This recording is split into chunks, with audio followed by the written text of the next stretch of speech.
2.5 లక్షల మంది వాలంటీర్లకు సంబంధించి అది ఒక ఎక్స్‌ప్లాయిటేషన్. 164 రూపాయల 33 పైసలు ఇస్తున్న రోజుకి. గ్రామీణ ఉపాధి హామీ పథకం కంటే చాలా చాలా తక్కువ. డిగ్రీ చదువుకున్న వాళ్ళకి కనీసం 164 రూపాయలతోటి సరిపెడుతున్నాం అంటే ఎక్స్‌ప్లాయిటేషన్.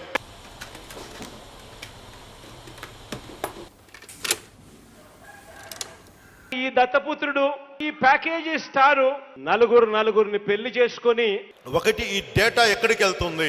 23 అంశాల పైచిలుకు డేటా మీరు కలెక్ట్ చేస్తా ఉన్నారు. వాలంటీర్స్ కి వాడు చెయ్యకూడని డేటా అంతా వారి చేత కలెక్ట్ చేస్తా ఉన్నారు.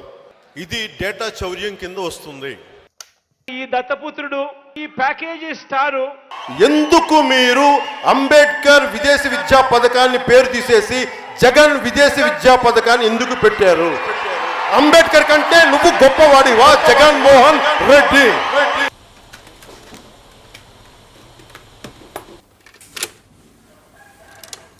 ఈ దత్తపుత్రుడు ఈ ప్యాకేజీ స్టారు నలుగురిని పెళ్లి చేసుకొని పెద్దలను కూడా నేను ఒకటే అడుగుతున్నా, చాలా కీలకమైన పదవులన్నీ ఒక్క రెడ్డి సామాజిక వర్గానికి ఇస్తే రైటా?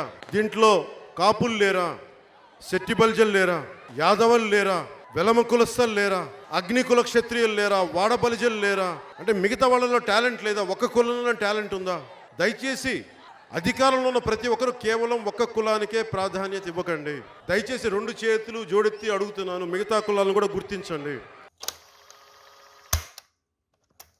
ఈ దత్తపుత్రుడు ఈ ప్యాకేజీ స్టారు నలుగురిని పెళ్లి చేసుకొని మాట్లాడితే ముఖ్యమంత్రి బటన్ నొక్కాని డబ్బులు పడుతున్నాయి, బటన్ నొక్కాం అన్ని పడుతున్నాయి అని చెప్తా ఉన్నారు. నువ్వు నొక్కని బటన్లు ఏంటో నేను ఈరోజు నరసాపురం సభలో చెప్తాను. పూర్తి కాని పోలవరం నువ్వు నొక్కని బటన్.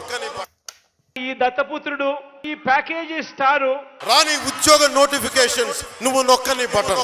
అప్పుల ఆంధ్రప్రదేశ్ నువ్వు నొక్కని బటన్. నిరుద్యోగులకు ఉపాధి కల్పించినది నువ్వు నొక్కని బటన్. ఆడపిల్లలకి మన ప్రాణ సంరక్షణ లేనిది నువ్వు నొక్కని బటన్. ప్యాకేజీ స్టారు నలుగురు